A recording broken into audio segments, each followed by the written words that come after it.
Bonjour Jean-Sébastien Gallois. Bonjour. Nous sommes aujourd'hui à Saint-Pétersbourg pour la demi-finale de Coupe du Monde entre la France et la Belgique. Alors finalement, jouer la Belgique plutôt que le Brésil, est-ce un avantage?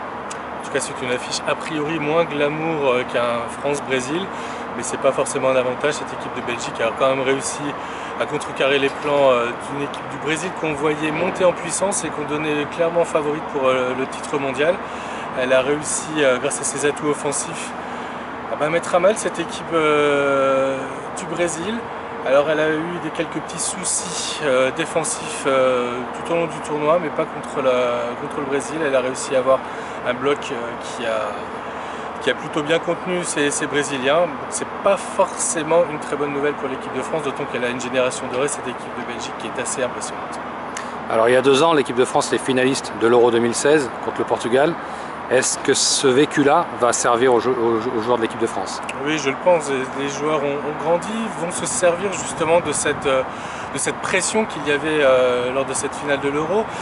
Et a contrario, il y a un petit peu moins de cette pression justement parce que ce n'est pas en France, c'est en Russie, c'est loin de la France, même si les joueurs savent que l'engouement est quand même assez important, depuis le match de l'Argentine notamment, mais je pense qu'effectivement l'expérience de cette finale va leur servir. Enfin, est-ce qu'on en sait un peu plus sur la composition d'équipe? On s'attend un peu à du classique? Oui, a priori, il y a un retour de Blaise Matuidi à la place de Corentin Tolisso. Blaise Matuidi qui était suspendu lors du quart de finale. Après, normalement, ça devrait être quelque chose de classique. C'est le dernier entraînement de l'équipe de France.